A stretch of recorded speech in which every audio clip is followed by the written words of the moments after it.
Okay, so welcome back here to DST's Golf Channel. This is Project Back on the Fairway, where we're helping Ben Christey-Clover here, the Director of Golf at Salisbury Golf Centre, get his game back on track. In the last session, when we were just having a conversation, Ben was discussing that due to his commitments here, he's kind of doesn't have the time to invest in his own game and is therefore kind of lost the love, really, and we're wanting to get that back. And clearly, you know, as professional golfers, it's important that we love what we do out on the golf course just as much as we enjoy helping people with their own games in here. The first thing we're going to do with Ben today is just get a benchmark of where his game's at, and he's going to talk us through what he's doing when he's doing it, so we can understand as viewers what a PGA Pro thinks when they're actually standing over the golf ball, and hopefully try and identify by the end of the session where we can help. So if that sounds interesting, stay with us. We'll see you in a second.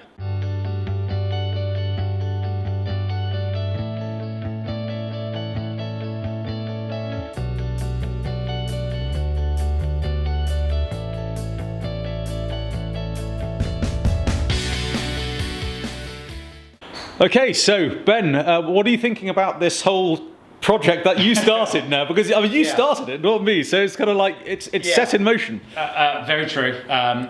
There's a lot of excitement. I'm very excited that you're on board and I'm going to be working with you on this concept. Apprehensive because of where I've been at with my golf in the last few years, but genuinely looking forward to it and can't wait to crack on. So. Brilliant. Okay, well, let's get stuck in. Yep. First of all, if you just hit, 10 or so balls, just warm up and get loosened up, and then we'll just start this process of understanding what you're thinking and what positions you're trying to achieve and so forth.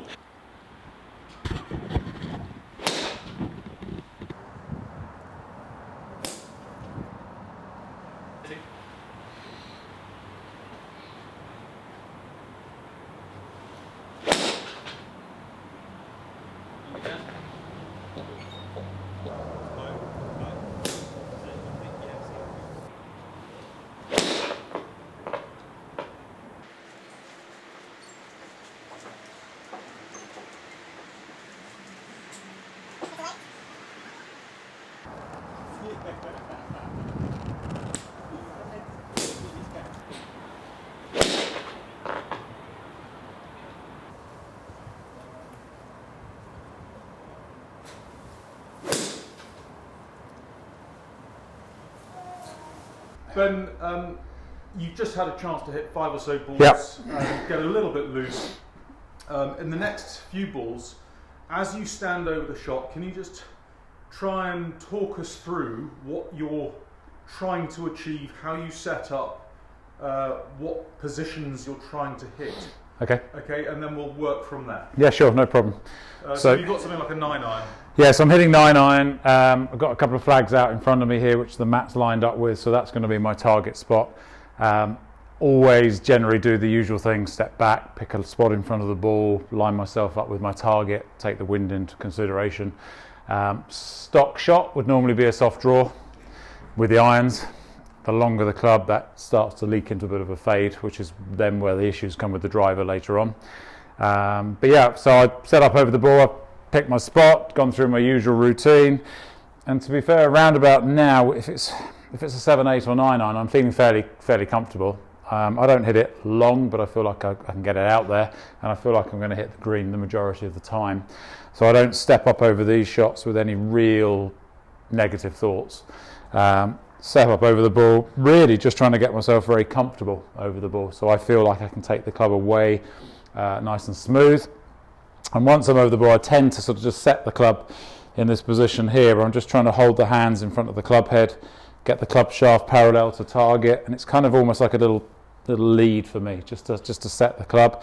And once I've done that once, really from there, I'm just going to work on trying to turn the shoulders, and then hit. I don't have too many thoughts with the irons until I start hitting it poorly, in which case I then have about 6 or 7 or 8 different thoughts. So okay, so that's interesting. So, yeah. Why don't you hit one through now? Okay. Just like you said. So it's kind of there, back to the ball. Nice shot. Thank you. And do you want people to, do you want the toe up, or do you want the toe parallel with your spine, or how are you getting to the particular about where the face is pointing at that stage? over the years, I got caught up a little bit in too much rotation with the forearms, so I would quite often get a little bit too fanned open here, which in a roundabout helped a little because I was struggling to hit it a bit low, so that helped me to stick it up a bit higher. But no, nowadays what I'm trying to do is get the toe up with the club face just very slightly shut there, and then if I feel from the top of the backswing, if I can then just turn through, I should theoretically come through square, and allow the draw to take shape. Right. And what do you feel when you said if you hit one or two bad shots, then 6 or 7 other swing thoughts come? Yeah. What are those swing thoughts? When you start to hit 1 or 2 bad shots, what creeps in then? There's that element of what you then see is the trouble that surrounds the green or the fairway.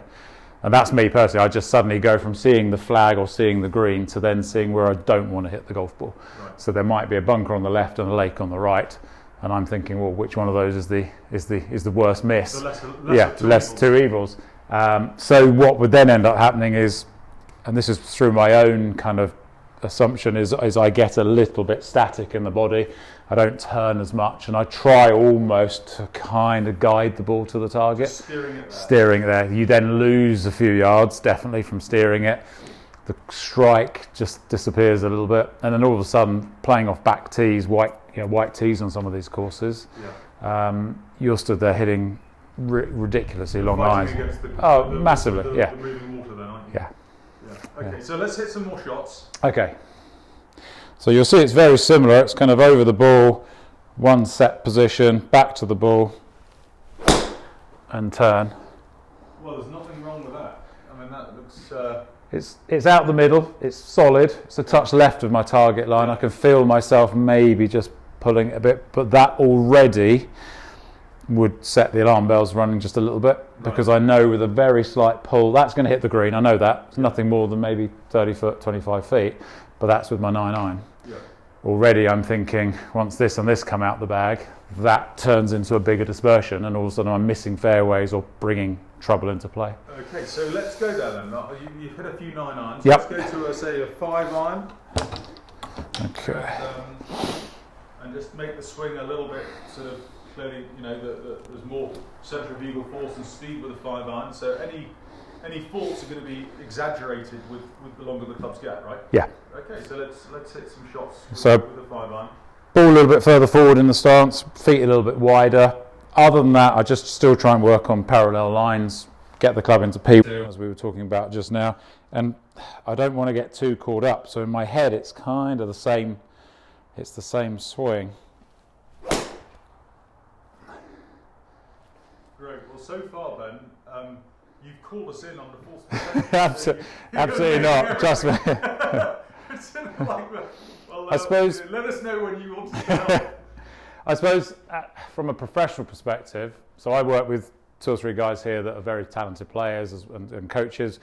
I play some of the Southwest and regional events. I play with golfers. My own family play a lot of golf. The issue that I find is, that shot looks okay off the club face. Yeah. But when I look at perhaps club head speed and overall distance, it's not great. Right. And I know I'm not playing very often and I'm not hitting balls very often, but I also feel like there's something slightly fundamental which isn't allowing me to get the best out of my strike.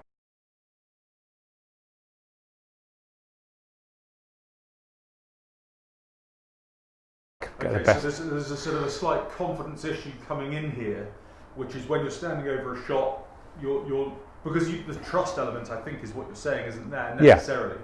That when you're standing under, on the first tee, or there's a particular hole tee shot that desires or needs a sort of like an absolute plumb straight shot, because you don't necessarily have the trust necessarily on your swing, you start to see the trouble more than you should, and that kind of creeps in. Yes, 100%. And I think also the ratio-wise, I'm hitting a 9-iron there as my warm-up shot, and it's hitting out there 140, 143, 145. Get the 5-iron and it's only creeping up to 175. And don't forget, we are using range balls here. We are, yeah. We're not using Pre V1s. No. So there's a difference. Top brand, top quality ball or anything like that. Yeah. So, okay, so hit a few more away.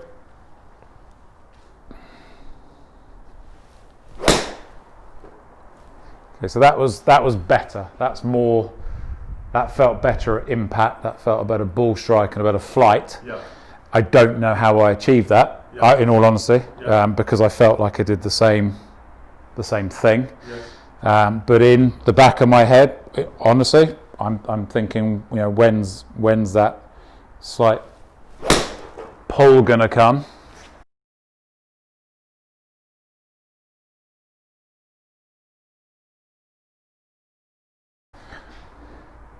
So basically, what I'm picking up here is that you'd like to have a feeling of trust and the same feeling running through all your shots, so you can develop a sense of knowing that when you take a shot on, you're going to expect 9 times out of 10 that shape of shot or that result. Yeah, I've been around golf for a long time. I've taught a lot of players and I've played a lot of golf.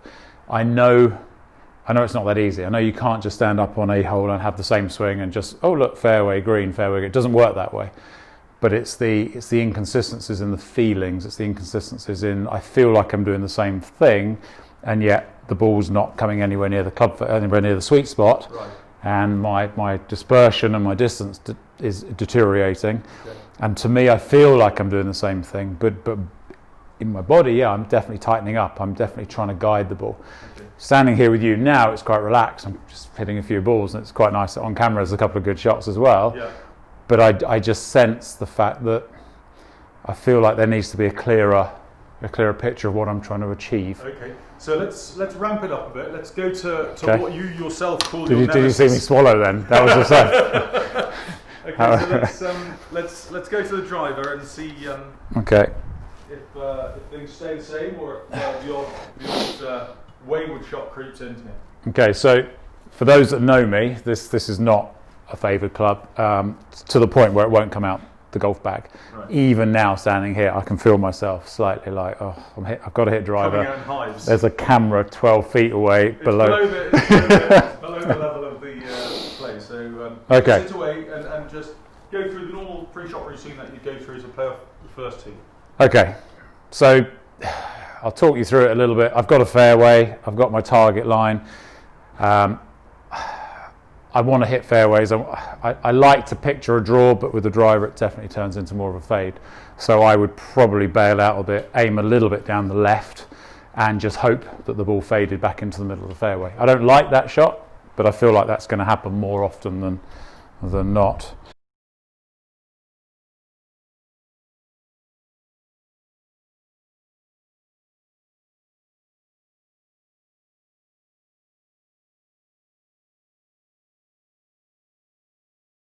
So feet a little bit wider, ball further forward, so just expanding on the 5-iron.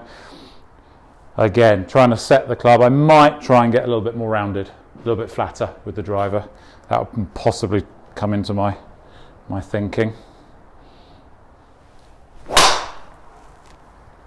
the driver plane is flatter than a 5-iron plane anyway, because it's a longer shaft. Longer shaft. The ball's further away, so that sometimes sort of looks after itself, doesn't it? Because the length of the club flattens the plane.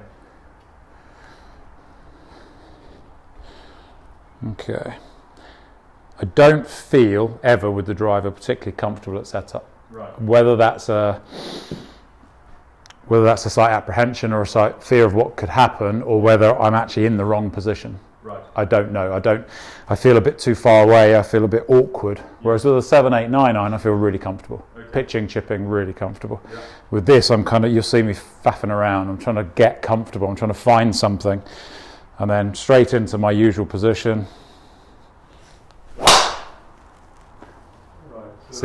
See that's with a real ball, that's gone. That's off the planet. That's out of here. Yeah. Right. Okay. So we've hit the first one went sort of, I don't know, 5 yards left of target.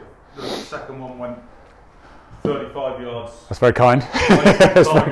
Yeah. But the swing looked not dissimilar. I mean, from an observer's perspective, there's not a lot different there. It's just okay. So we're just identifying. I'm not sure if we can capture that on track now. So my assumption now. So that was the first shot. That's the first shot. Yeah. Okay, and then the second shot, and that's the second shot. So you can see there was quite a difference in dispersion there. and that's, I think, probably what we've captured is the beginning of the feeling that you're kind of getting, that it's slightly unreliable. Yeah, so that's 2 tee shots, feeling quite relaxed. Both felt like they came out the middle of the club face. One, I'm in a left-hand bunker or trouble. The other one is further right than that, and that's in deep trouble.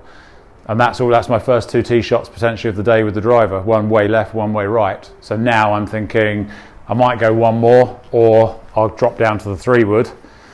By the time I get to hole 8, I'm now hitting hybrids and 3-irons because I feel comfortable there. You just want to keep it in play. Just want to keep it in play, which is horrible. It's a horrible feeling to have. So there's no sense of enjoyment when you're kind of like playing protectionist golf. No, you can get away with it more when you're playing a bit of social golf with some friends. When you're playing a bit more competitive, or you're playing with good players and they're happy with the driver and they're hitting it 100 yards past you because you're hitting a hybrid or an iron or they're hitting drive, it's not much fun. Okay, so in all honesty now, that between those 2 shots that we've just looked at, the first and the second drives, which by the way, it's pretty hard to call these first 2 swings with the driver, but seeing as you've hit them, do you feel like you're performing the same movement with both swings? Yes, I feel like there's a movement from the top of the backswing. Which is desirable or not desirable? No, don't like it. Don't like that? No, one feels like I'm holding on a bit, and the other one feels like I've lost control. So you're trying to essentially guide it. Does it feel like you're trying to sort of those two? No, those two. I just swung. I thought let's just swing, see what happens. Yeah. But what will happen now is first hole there, second hole there, third hole is going to be okay. I'll stick with it, but I'll just kind of narrow it up a bit, and I'll tense on it. Yeah, just hold back, and then so let's hit the third shot. Okay. Same again. Take the same point of aim. Yeah. And don't talk to the camera. Just go through the process and see what we get. Okay.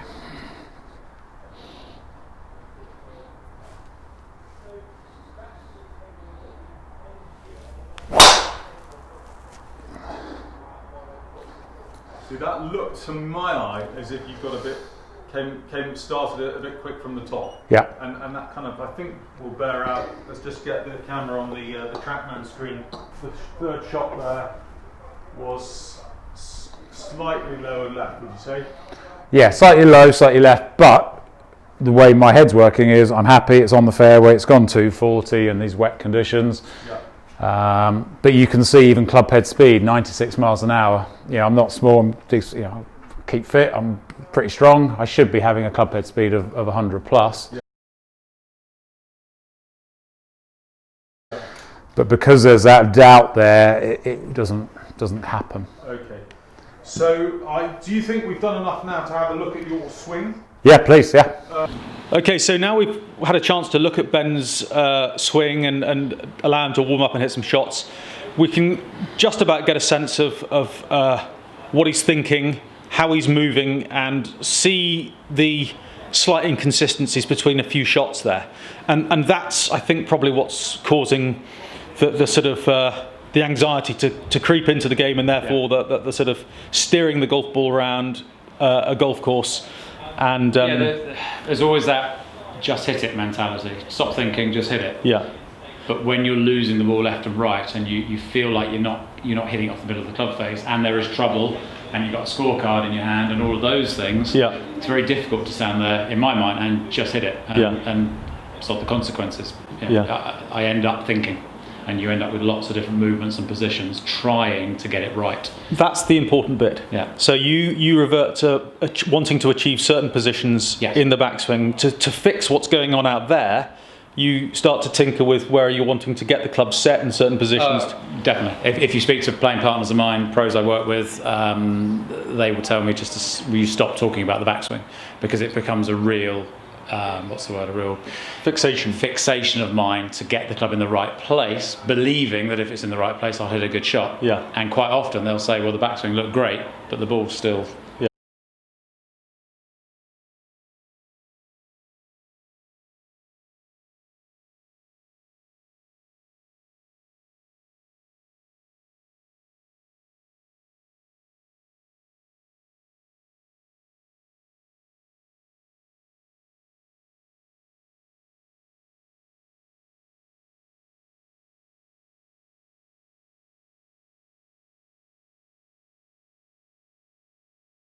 still 100 yards. Well, I have to say, I mean, looking at your swing over this morning, it basically looks like your rhythm and tempo looks really good. I mean, it looks really solid. I would, it's just you wouldn't change it. That's good to hear. The elements that I think maybe as a result of doing so much teaching and looking after other people's games so much, and you're helping them achieve positions so they can feel what those positions are like. I have a feeling you've taken that so much into your own game that you're trying to achieve positions in your swing and forgetting to play the game of golf. Mm-hmm. So what we're going to do now is to try and engage Ben with the target and forget about positions and work on feelings. Okay. So my philosophy is that if you can understand where the target is, you can engage with the target. And if I ask you to do the extremes, so if I say hook the ball onto that target, you're not necessarily going to think about positions in the backswing. You're going to see the target and know that your path has to go to the right of the target. Your face has to be open to the target but closed to the path. And then you just do, hopefully as a player of some years now, that'll just be a natural thing. You don't have to think about it, you just do it. Well, you call the shot and I'll say... Okay, so let's give this a go and see what happens. So we're going to engage with the target now by literally just going, I'm not sure if this camera will work down range, but what I want you to do is to pick that chimney on that house at the bottom of the driving range, and I want you to hook the ball onto it. And Ben, I want it to be the most extreme hook you can do. Okay. So no thinking. No thinking. Just see that chimney and hook it onto it. Yeah. Okay.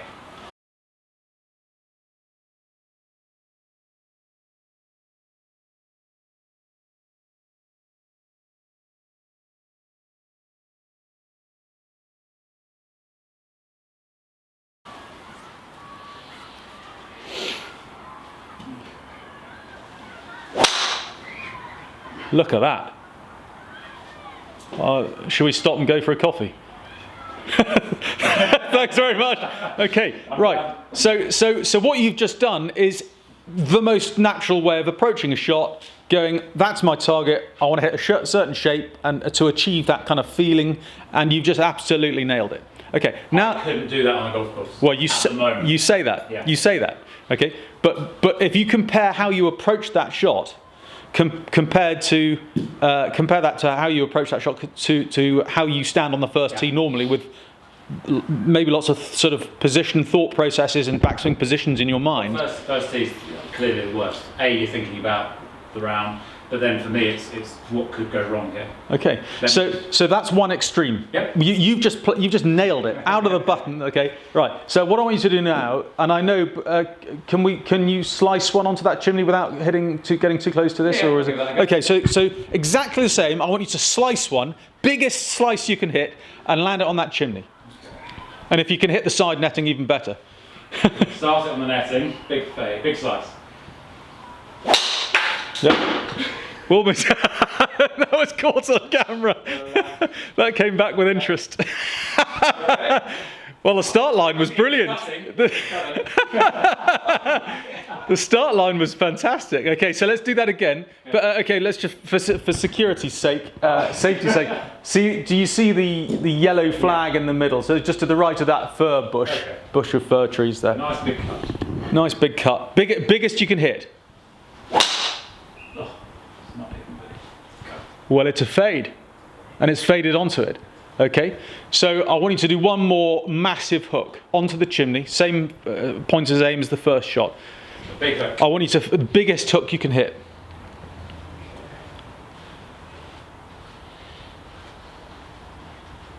This feels more natural.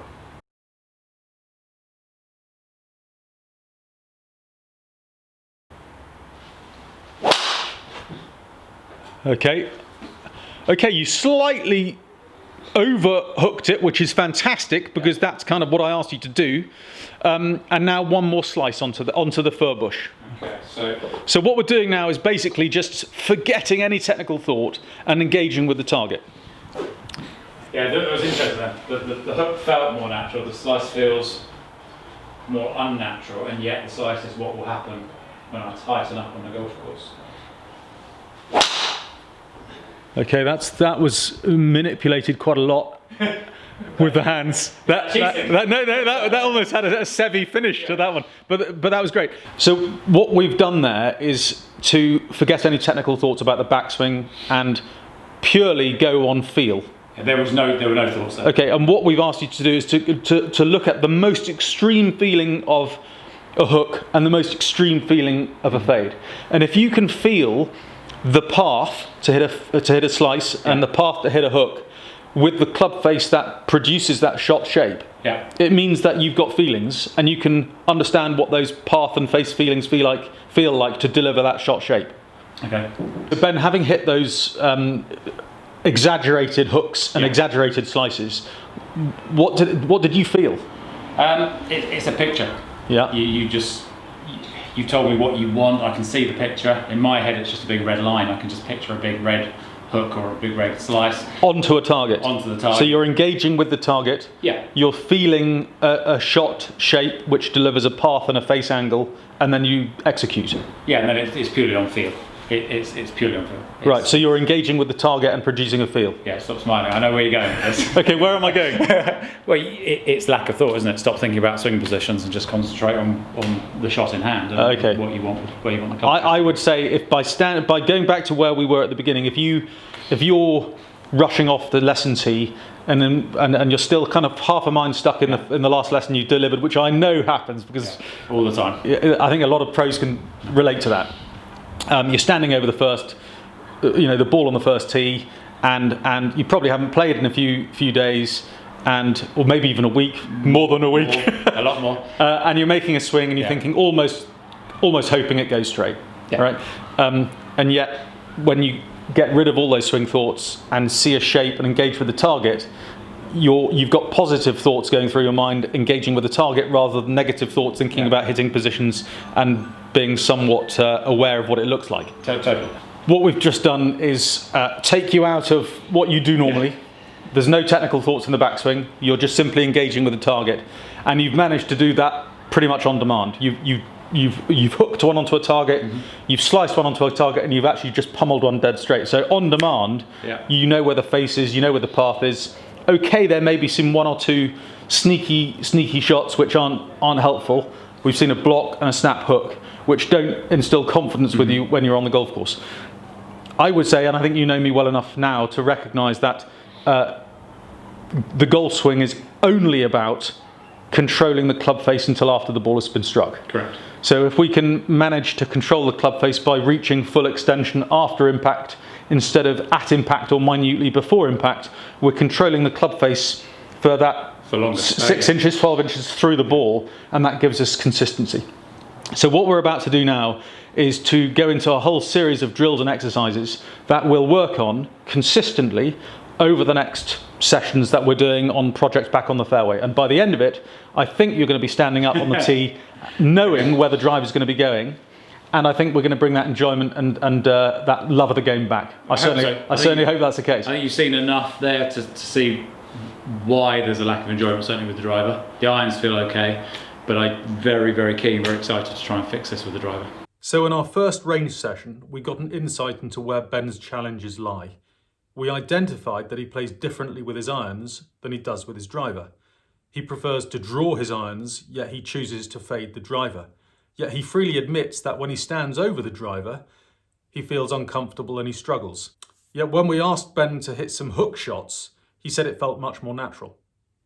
Overall, Ben's backswing positions, rhythm and tempo were very good, but he himself gave us the biggest indication that something was wrong when he said, but I also feel like there's something slightly fundamental which isn't allowing me to get the best out of my strike. So my other aim from the first range session was to capture a slow motion sequence from a face-on perspective with a 9-iron, 5-iron and driver. After all, you don't hit the ball at the top of the backswing. So in session 2, we're going to analyse Ben's downswing sequence to identify the reason why he's unable to control the club face consistently through impact. So thanks for joining us on this video. Before we end, I'd just love to ask you, when you go to the driving range, what is it that you practice? What is your nemesis shot? And when you do start to hit the odd errant shot, what do you do? Does your game change? Do you amend your golf swing knowing that you've just played a bad shot, or do you just stick with who you took to the dance and continuing to hit the same shot and hoping things will change? Let us know in the comments below, and we'll see you in session 2.